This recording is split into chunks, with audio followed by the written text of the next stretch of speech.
जलाद घुरायूं बिठाइन सूर्या माण्हू बीड़ो पाए सीस साए बिठाइन भोरू माण्हू सब कुछ फिरो तो भी पुरण लाइ फिराजन पुरल माण्हू बेलो छड़े पर देश पुरायूं बिठाइन। जनाब हेड टीचर साहब उस्ताद साहिबान हम सब शागिर्द साथी अस्सलाम वालेकुम।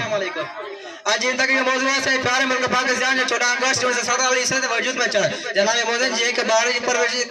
जन्म का पोनी परवरिश जिम्मेदारी वालिदैन मथा हुंदी है जेमे उनी खाद खुराक बोरी लेटो कपड़ो सुठी तालीम शामिल हुंदी है इए के रियासत जो वजूद में चढ़ जी पालना पर की जिम्मेदारी बानी काद मथा लाजम थेती जिन काबिल ताबे ते बदल पाकिस्तान का आजाद करायो हो वो काम काद मोहम्मद अली जना बानी पाकिस्तान की वफात था चिकना चूर थी गया ये रियासत से क्या रेशा बनी वई जे के मुल्क के हर तरफ मान लुटियो फिर अज वदन पाकिस्तान यती मार वाग मुराए जेको वारी के अब्दुल सदार ईदी आयम तो कदर खान जान मान लाए वजाय पियो जनाब बोदिन असा आजादी तजर खाई पर आयो असा मथा मुसद को तो सही मुआशी वसलन काबिज आन असा त कमजोर होने वांगुर ताफ जे मैदान में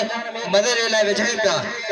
अज वतन अजीज त सिर्फ चंद खानदानी मेरास बनी वियो है असा तवान बेड़े नाखिया जो बेड़े की पार पहुंचाइन ता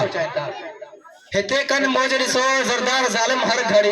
हिते कन मौज ॾिसो ज़रदार ज़ालिम हर घड़ी बेकिसना बेवसना विया हिते सीना सड़ी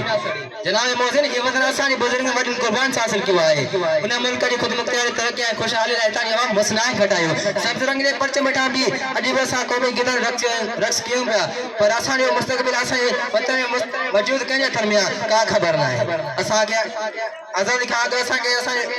असांजो दुश्मन बरतानिया साम्हूं नज़र त आयो पिए अॼु असांजे देश जो दुश्मन केरु आहे जे मुल्क जे हर इदारे खे विकिणी घोड़े रखी छॾियो मसइला विकिणी छॾिया अवाम ग़रीब खां ग़रीब ऐं पाण अमीर थींदा विया